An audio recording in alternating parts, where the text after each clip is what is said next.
প্রিয় দর্শক, আপনি কি কখনো ভেবে দেখেছেন রমজান আসলেই কেন মানুষ একটু ভালো হয়ে যায়, কেন গুনাহ কমে যায়, কেন নামাজ বেড়ে যায়, মন নরম হয়ে যায়, ইত্যাদি ইত্যাদি?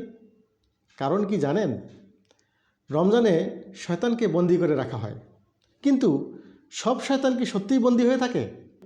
তাহলে মানুষ রমজানেও গুনাহ করে কেন? ভিডিওটি শেষ পর্যন্ত দেখুন, সব রহস্য পরিষ্কার হয়ে যাবে ইনশাআল্লাহ।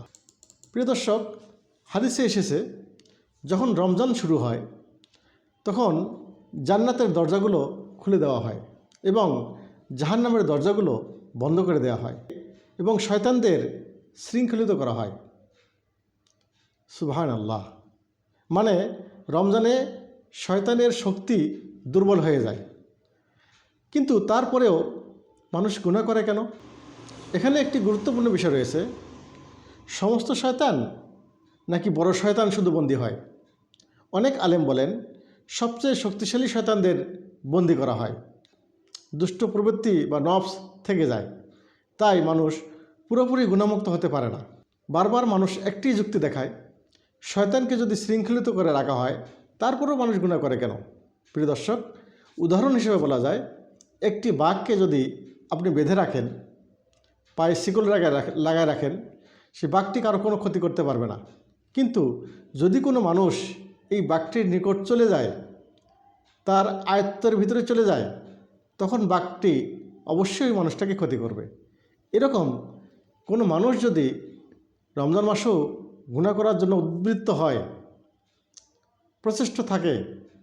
চেষ্টায় থাকে, তবে তার মাধ্যমে গুনাহ হয়েই যায়। মানুষের নফস বা খারাপ প্রবৃত্তি থাকে, শয়তান না থাকলেও মানুষের নিজের ভিতরে নফসে আম্মার থাকে, যা তাকে খারাপ কাজের দিকে টানে। তাই রমজান হলো নিজেকে পরিবর্তনের একটি ট্রেনিং মাত্র। অভ্যাসের কারণেও অনেক সময় গুনাহ হয়। অনেক গুনাহ আমরা অভ্যাসের কারণেই করে থাকি, শয়তান ছাড়াই। যেমন মিথ্যা কথা বলা, খারাপ কিছু দেখা, রাগ করা ইত্যাদি। রমজান এই অভ্যাসগুলো ভাঙার সুযোগ করে দেয়। রমজানের আসল রহমত, রমজানে শয়তান দুর্বল হয়, নেক আমল করা সহজ হয়, দোয়া আল্লাহর নিকট কবুল হয়, গুনাহ মাফ হয়। এজন্যই এই মাসকে বলা হয় পরিবর্তনের মাস। যে ব্যক্তি রমজানে নিজেকে বদলাতে পারে, সে সারা জীবন নিজেকে বদলাতে পারে। তাই আমাদের করণীয় হচ্ছে, যেহেতু শয়তান দুর্বল থাকে, সেহেতু নামাজকে ঠিক করা, বেশি বেশি কোরআন পড়া, গুনাহ ছাড়া এবং বেশি বেশি দোয়া করা। এই মাসে ভালো হওয়া অত্যন্ত সহজ, শুধু সিদ্ধান্ত আর একটু চেষ্টা দরকার। হ্যাঁ, রমজানে শয়তান সত্যিই বন্দী থাকে, কিন্তু আসল জিহাদ হলো নিজের নফসকে নিয়ন্ত্রণ করা। আজ থেকেই চেষ্টা করুন এই রমজান যেন আপনার জীবনের একটি টার্নিং পয়েন্ট হয়ে যায়।